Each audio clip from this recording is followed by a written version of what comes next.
Campaign 2020 is sponsored by Wisconsin Hospital Association, Quick Trip, Wisconsin Counties Association, Wisconsin Realtors Association, and Wisconsin Operating Engineers Local 139.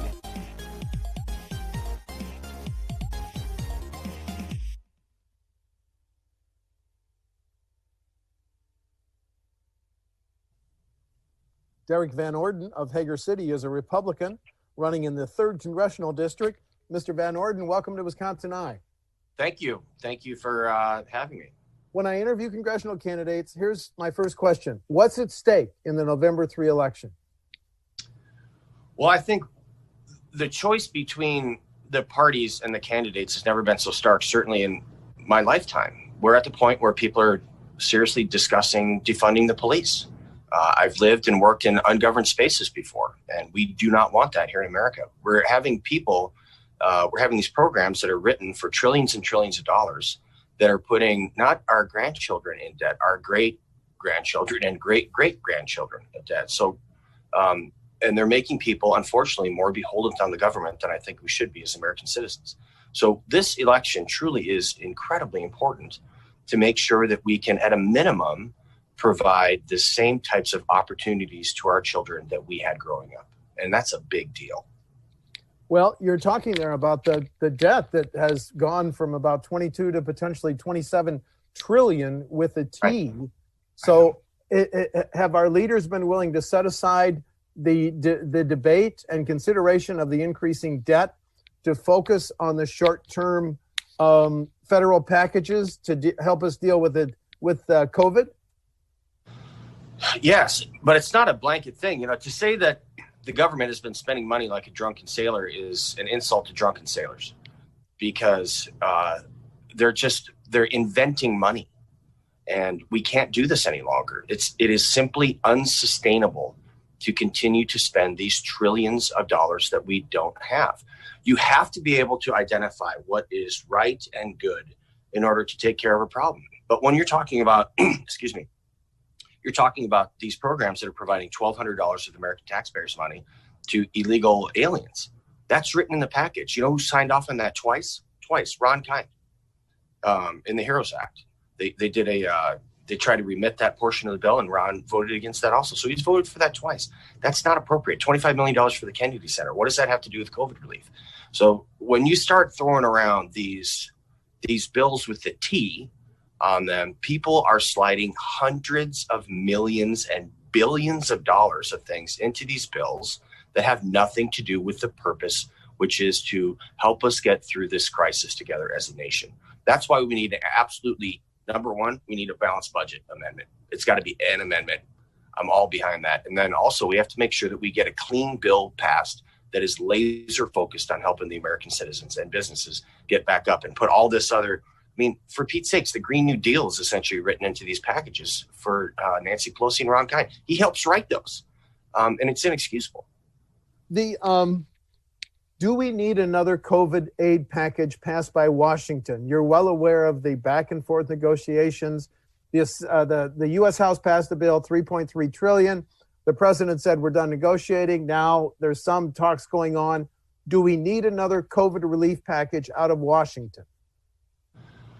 Well, that's a very difficult question to answer, because what we need is Washington to allow people to get back to work. And if that means another PPP program, which was by far, in a way, the most successful portion of this, the Paycheck Protection Program, if that needs to happen, then let's do that again. Do we need to have another bridging mechanism for some of these businesses that are running short on capital now to make sure that they can maintain their doors open?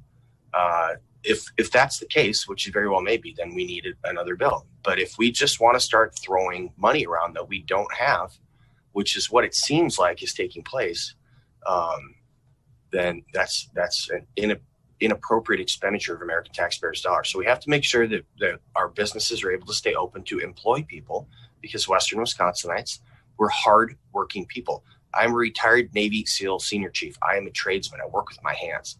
And I've been providing for myself since I was 16, and my family since I got married 27 years ago. We like to do that as Americans. I think that DC's gotten a little spend happy here.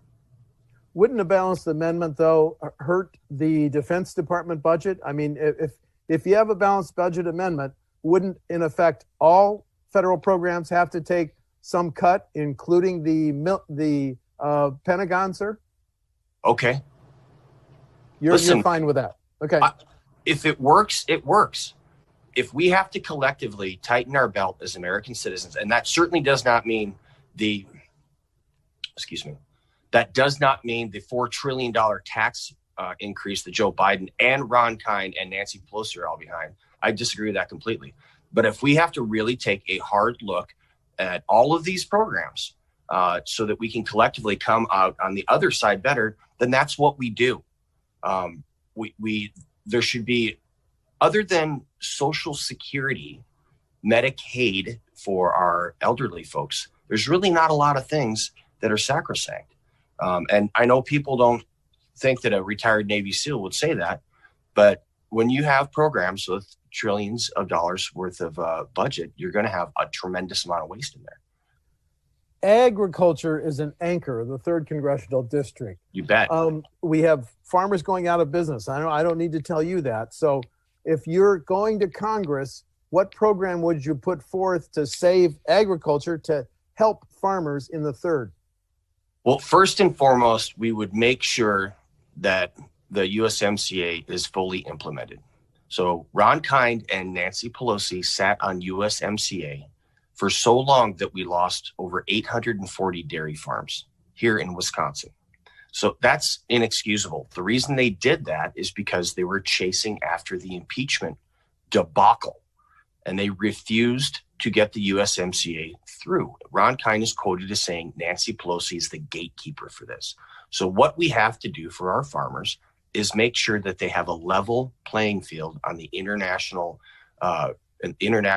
realm so that they can get their products out to everybody in the world. The Wisconsin farmer is the best farmer in the world. It's really fun to be here because I say that with pride and it's true.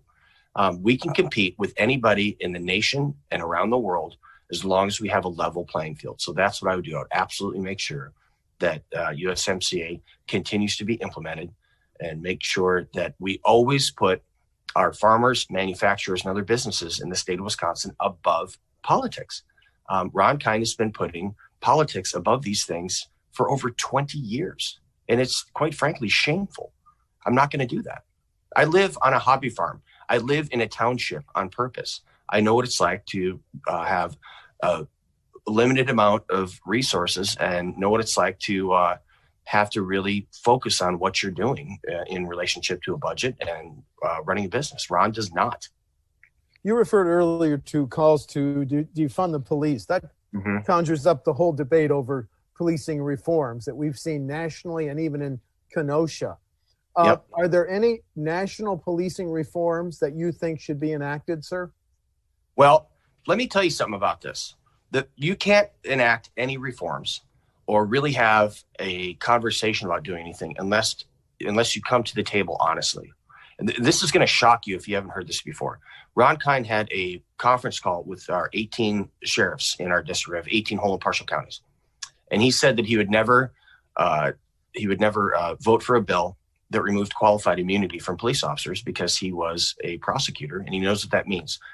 If you remove qualified immunity from police officers, you're essentially defunding the police. And I'll give you an example. In one of our counties, they normally have 100 to 125 applicants per sheriff deputy opening. Last year, they had 5. Wow. You remove qualified immunity, that's going to go to 0. So Ron Kind promised these men and women, my sheriff is Nancy Hovey, she's awesome, and said I'd never do this because I get it. But what he failed to mention was 8 days before that phone call, he co-sponsored the bill that removed qualified immunity from all police officers on a federal level. Went into that phone call knowing that he was going to lie to him because it would not be a popular thing to do. Well, I will never do that. We have to have an honest discussion with everybody. All parties involved have to come to the table clean. And Ron has failed to do that on a regular basis. I am not a fan of a national police force. And that's what you're really talking about when you say, should there be national level reforms for policing? That means that people in Washington, D.C.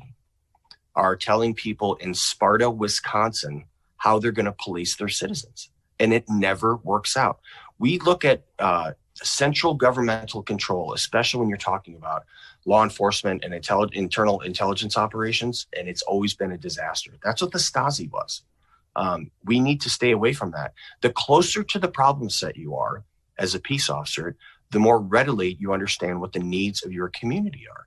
And you should be able to be empowered to act on that, because the overwhelming vast majority of our police officers, men and women, and first responders, and the forgotten folks are our corrections officers. The vast overwhelming majority of those folks really have the community's best interest in mind. Otherwise, they wouldn't be doing that job. 1 week after the election, the Supreme Court is going to hear the case that could result in throwing out the Affordable Care Act. If the court voted to throw out the Affordable Care Act, what is your plan B for health care? Well, first and foremost, let me make this super clear. Ron Kind has been going around just doing bald-faced lies about me and my positions on pre-existing conditions. I'm a 100% service-connected disabled veteran. I have children with very serious pre-existing conditions. Donald Trump was just diagnosed with COVID-19. These are all pre-existing conditions. So when Ron Kind goes out and says, I'm going to remove pre-existing conditions from any medical programs, that is a flat-out absolute political lie. And I think he should probably fire his fact checker, because if they had looked into that, they wouldn't have made that foolish assertion. So first and foremost, pre-existing conditions are covered, or I'm not going to even talk to anybody about a bill. I'm just not going to. But we have to understand, I was just speaking to someone last night. We had an event. They work for a major manufacturer here. Their deductible went from under $400 annually to $9,400 since Obamacare got into play. Here's something else which is interesting about Ron. Ron was going around, and he's quoted in multiple different newspapers, multiple different internet sites, including the Huffington Post, which we know is not a bastion of conservative thought, saying that if you like your plan, you can keep your plan. So Ron, that was voted the largest political lie for that entire year. And Ron's quoted over and over and over saying, if you like your plan, you can keep your plan. And of all people who should have known that Obamacare would be a disaster, it's Ron Kind, because he has a master's in economics. And that just simply does not work. So Obamacare has got to get out. We have to have a program that covers pre-existing conditions, and we have to allow, we have to get the government out of healthcare and allow these prices to be lowered through competition, through lowering of pharmaceuticals, and through price transparency. Here's something also, let me tell you about Ron. In his top 5 donors, he's got pharmaceutical companies, medical insurance companies, a hospital consortium, and regular insurance companies. They've paid him millions and millions of dollars over the years. You know why? Because they've made billions of dollars off of Obamacare. So again, he's playing politics with your healthcare and then lying about it. That's inexcusable. Let's talk about immigration. Number one, do we still need the wall? And what do you tell DACA young adults who were brought here as children, please? Right. Wall, yes, absolutely. If you don't have a border, you don't have a country. It's that simple. The way that our immigration system is set up right now, it's almost designed for fault. This is what I would propose. Being in the military, you do a workup for about, if you're in the SEAL teams, a year and a half, and then you deploy for 6 months overseas, and then you go back home, right? So why can't there be an immigration system that is designed off of that model? So you're in, let's just say, Guatemala, and you want to come to the United States, and you want to enter into a citizenship program. You enter into the citizenship program before you enter the United States, knowing that instead of 5 years, it's going to take 9 years. You get to come in, work for the harvest season, or work for whatever period of time, depending on what industry you're in. And then you get to return home to be with your family for a period of time. So you're not trying to smuggle yourself in and out of the nation, and you're not trying to smuggle your family in and out of the nation, which has only led to this explosion in human trafficking, which is, Human trafficking is modern day slavery. We forget about that. And when we design a system that encourages that, well, that's wrong. And I'm very proud that Donald Trump has done more to combat human trafficking than any president in my lifetime, or I think ever. So absolutely, we need to have immigration reform 100%. As a retired Navy SEAL, when you read news stories that quote the president as saying those that tragically lost their lives, some of whom you served with, were suckers and losers, could I just get your response, sir? Do you believe those?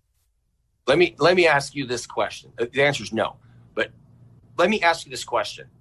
There are so many people in the media, and I sure hope that you're not one of them. And there's so many people in the general population that are repeatedly fooled by the same thing. How many times do anonymous sources need to be quoted something that is radically negative towards the president? How many anonymous sources said, wow, geez, Donald Trump went out and snuck out of the White House and paid for 800 people's mortgages because he loves them? No, you're never going to have an anonymous source in our media environment say anything positive about the president. That should be a clue to everybody. So when you can, in the Atlantic, let's be honest about the Atlantic. Look at their reporting. So no, I do not believe for a millisecond that Donald Trump said that. And I really wish people look at the Russian collusion thing. The FBI knew that was junk from the beginning. And the Comey report, or excuse me, the, oh my gosh, I'm losing my mind. Mueller, excuse me. The Mueller report showed that immediately. So no, I don't believe it. Okay. Donald Trump has done more for our veterans, which I am one. We just did a survey for the VA, 91% approval rating. Okay. I think that's the highest in history. So no, stop being fooled by the same stuff. Fool me once, shame on you. Fool me twice, shame on me. You guys repeatedly get bamboozled by the same MO by the left-wing media. When I want to ask you about a press release from the Democratic Party of Wisconsin, which says this is them saying that, not me. Sure. It's an incident of sexual harassment when you exposed your medical condition to the nurses when you were in the service. I just want to give you a chance to respond. Yeah, it's a lie. Okay. So, and let me explain to you why. I'm not the smartest guy in the world, but does anybody really think that if I was doing what they said I was doing, that I would write that in a book and then publish it and distribute it around the world? That's just foolish. This shows that Ron Kind has no idea what it's like to be in the military. He has no idea what it's like to be in a scenario where someone is potentially in life or death situation. There's emergency room doctors there. There's corpsmen there. There's multiple nurses there. There was other platoon mates there, but you don't write that in a vignette. So they took that, and it was actually encouraging to me that they had to reach back. That was in 1999. They had to reach back and then twist everything around to try to do a hammer blow on me, which I think is number one, it's repugnant. Which really describes how Ron campaigns against people. And two, it's just a lie. But here's what's true. We don't have to twist any of these words. When Ron Kind was a prosecutor and he was getting ready to run for office, he declined to prosecute a woman who reported multiple sexual assaults by NFL football players in lacrosse. And he said that her credibility, because of her vocation, would be in question. So he declined to prosecute. Now you listen to this. This woman ran shrieking out of a dormitory, went immediately to her friend and told her what happened. Then they called the police that night. That's contemporaneous reporting. Ron decided to not prosecute her because he was going to be running for office and didn't want to have this incredibly horrible case hanging over his head. That is despicable. That is all public record. I don't have to make any of that stuff up. I don't have to twist any words. That's the reality of Ron Kind. Again, he continuously has put people in the 3rd district of the state of Wisconsin beneath his political aspirations and financial well-being. And I will never do that. Okay. I realize you have a time commitment, so we have to end it there. Derrick Van Orden of Hager City is a Republican running in the 3rd Congressional District. Mr. Van Orden, thank you for talking to Wisconsin Eye, sir. You know what? Keep up the good work. Thank you. We'll see you soon. Cheers. Campaign 2020 is sponsored by Wisconsin Hospital Association, Quick Trip, Wisconsin Counties Association, Wisconsin Realtors Association, and Wisconsin Operating Engineers Local 139.